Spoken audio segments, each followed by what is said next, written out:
Our top story, it's a story we brought you yesterday in response to debate in libraries statewide over sexually explicit and obscene material in circulation. Lawmakers are looking toward the spring session to make some changes.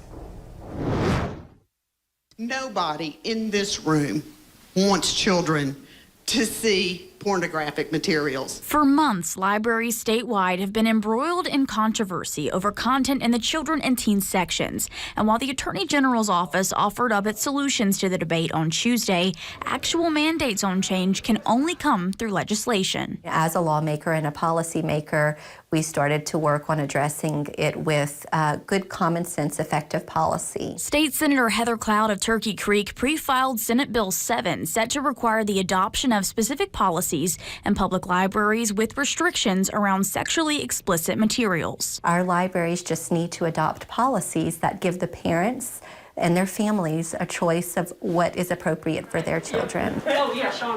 Cloud claims many public library policies are antiquated and do not adequately address a minor's access to such materials. Her bill provides definitions of what is considered sexual conduct and sexually explicit. Those definitions do not relate to gender identity or sexual orientation, though debate in local libraries has centered around whether LGBTQ material falls into the definition of sexually explicit. No matter from what walk of life, I feel confident that we all would agree as moms and dads that our children should not be exposed to those sorts of contents too early. Her bill proposes a reformed library card system, which could look like levels of access to material as a juvenile and a process for reconsidering books that may concern some parents. The Republican legislator feels that her approach to such a polarizing issue uses common sense and maintains control with libraries and library boards while also protecting them from liability over disputes. But libraries that fail to adopt the policies by January 2024